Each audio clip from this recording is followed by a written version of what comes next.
So many things in teen society work to win the hearts of teens through addiction.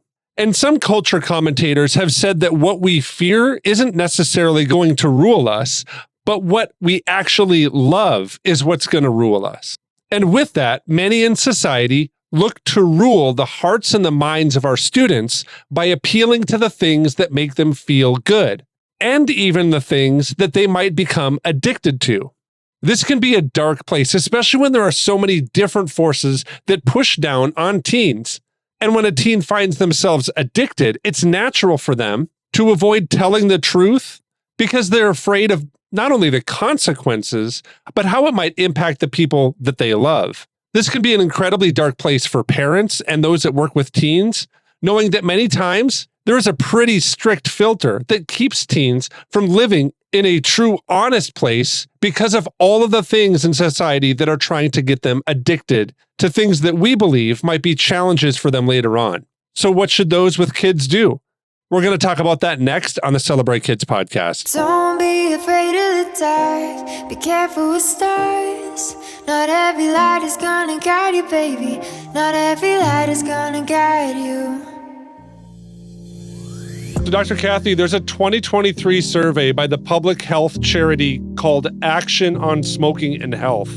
And it surveyed 11 to 17-year-olds. And they found that 2 out of 5 young people said that they smoked vapes just to try it.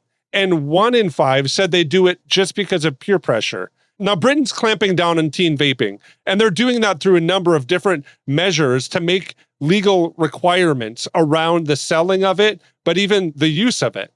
Now, there's an estimated 2.5 million U.S. middle and high school students who reported using e-cigarettes during the early part of 2022 in a recent survey that I found as well. Health officials have said that that was very concerning.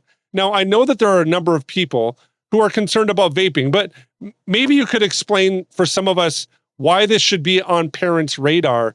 For those of us who might not even know that vaping might be a problem, is vaping a problem in teens, and why should we be conscious of it? We absolutely need to be concerned. Vaping involves nicotine, and a lot of people don't understand that. In fact, there can be e-cigarettes mislabeled, but then they prove in the laboratory that there was nicotine there. And nicotine especially affects badly the developing brain. Nicotine isn't good for any of us, but a guy's brain isn't finished until he's 25, and a girl's brain at about the age of 23. So when young people smoke or vape and have nicotine entering into their brain, it slows down the development of the brain. It can lead to addiction of other drugs, which is really dangerous, of course, stunts learning, and it damages the lungs. You've probably seen the reports on the medical stations, if you will, where young people rush to the hospital because of vaping and die. Their lungs are so internally scarred that they can't breathe anymore. And I'm going to say, if people don't know this, that vaping, there are flavors of these e-cigarettes. So citrus and apple and mint and cinnamon, and they're very popular. And so they taste good. And guess what? Because of the nicotine and the flavors, and they like it so much, it is most likely that they will move to the actual cigarette, and that is even more dangerous. Yeah, Dr. Kathy, I know that vaping is popular, and it's really helpful to hear a lot of that explained. And it's really popular, I think, because of just the ability for people to get their hands on it and how easy it is to conceal and how it doesn't linger on, clothing or different things of that nature. But I know that inside of that, at least I've seen it with some of our family friends and different people and kids that I work with, that some are really kind of stepping into this culture of hiding it and keeping it hidden. And so maybe you could explain to me a little bit of how can parents kind of broach this subject or talk about these different things, knowing that sometimes kids just kind of hide things. And there's this culture of hiding embarrassing things or things that we might struggle with. What would you say to a parent who's kind of maybe conscious of this, maybe concerned that maybe there may be something that somebody's hiding, and we want to kind of broach that and talk about it? How can we do that well with our kids? What are your thoughts there? Yeah, it's a real issue. So hopefully we've dealt with this from the time that they were little itty bitty. The 3, 4, 5, 6-year-old who hides the cookie she didn't eat but wants to save it for later. The kid who, crumpled up a bad paper on the school bus and stuffed it at the bottom of their backpack or in their pocket, and you find it when you're doing the laundry, and they were afraid to tell you. So hopefully we're aware of a pattern of a lack of trust and deceit, and we deal with it as soon as we catch it as being a pattern. And it says to us that they don't trust us with their heart. It says to us that they don't believe in unconditional love. Kids tell me all the time, yeah, they talk about unconditional love, but I've seen them. They don't love me as much or like me as much when I get into trouble or when I make life difficult for them or those kinds of things. So I would say to all of us who are listening, do we truly love kids unconditionally? Is there nothing they can do that would cause us to love them more or less? Be ready for knowing that and being able to display that even when you find out that they've hidden something from you. And again, you know what? They hide if we're not available. So, don't let them isolate in their room all night. Hang out in the den, the living room, the front porch, the kitchen table without your phone. And, read together, play games together, talk about life together, go for walks, and I know we're all busy, but come on, you chose to have kids. And these are developmentally important years when you step out and you make sure that you walk toward them and don't expect them to walk toward you. And then two, when they do admit something to you, like vaping, like I just tried it once, Dad, but I'm so sad and I didn't mean to. Well, no, you meant to. You tried it, and it's not something that accidentally happened. You actually did, vape. But I hear you say that you're not going to do it again. So what's going to help you not do it again? Are there certain friends you don't need to hang with? How can I help you stay accountable to that decision to not do it again? And tell me why you don't want to do it again. And have a conversation about that and to not shame them in that moment, because then they'll hide from you again, right? And they'll feel maybe even worse than they need to. What kind of free time have you allowed them to have? These are key questions. And some of it is our fault. We have to deal with that. And if it is, we apologize. And maybe we say, do you have too much free time? How can I help you find meaningful things to do with your time? How can I help you not accept, not a play date with an older kid, but how can I help you say no the next time that kid wants to hang out with you? How can I help you say no because you've just told me that you don't like the influence that he provides for you, right? So how can I help you continue to be the best kid you can be? Yeah, I think that's really helpful to think through, and kind of leads me to this last question that I want to go into, because I think that there's a natural push for the culture and society right now to get our kids kind of in these habits of what they want us to do, right? So social media is driven towards addiction.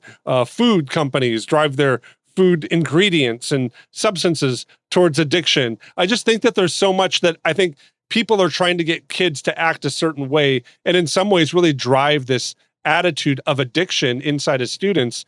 So then they do find themselves in these places where they're hiding things or they're embarrassed by something or what have you. How would you say parents can kind of step into that and maybe build resiliency more in our homes so that our kids don't find themselves kind of chasing the next buzz or the next high or the next social media influencer to kind of find themselves a little bit in that place where they're acting out of whoever these other companies or institutions or restaurants think that they should be? How do we help our kids kind of avoid that sense of addiction here?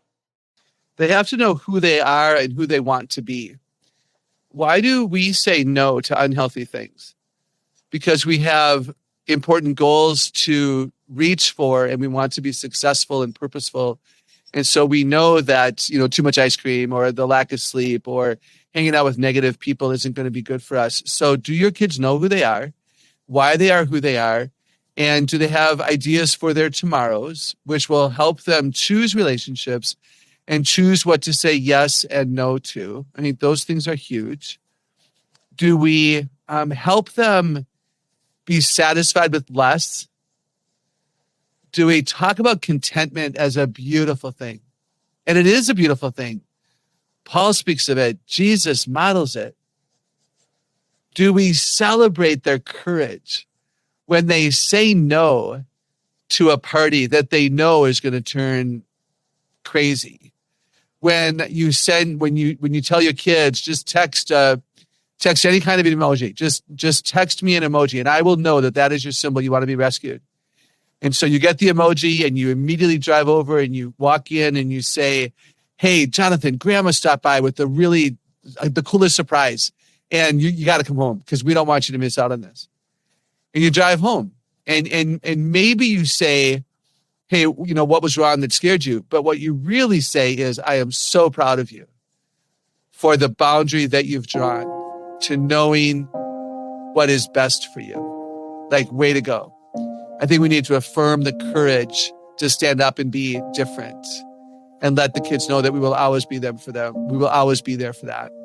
I really like where Dr. Kathy leads us here. As the adults who work with teens and adults who are parenting teens, there's a lot to think about here. But it's something that I think we find reiterated for us in Proverbs chapter 4, beginning at verse 20. And this is what's written. My son, pay attention to what I say and turn your ear to my words. Do not let them out of your sight. Keep them within your heart, for they are life to those who find them, and health to one's whole body.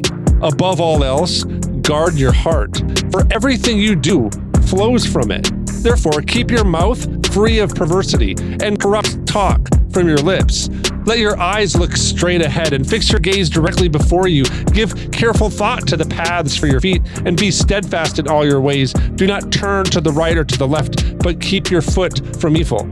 I think those are important words for us as parents, and they're important words that give us light to encourage us that as we embark on these moments and have these conversations and build these relationships with the teens around us, that we're doing it with an attitude to call them to the wisdom, not only from their moms and dads or from their pastors and those that work with them, but from the wisdom of the Lord. And that's a bright light that we can call them to follow that will lead them to paths of security and identity. For Dr. Kathy Cook and for all of us here at the Celebrate Kids team, we think of you often and we pray for you. And we're thankful that you join us every day as we continue to face the darkness that seems like it's all around us. But we hold tight to the light that actually cuts through all of it. So thanks for listening, and we're looking forward to seeing you here again tomorrow.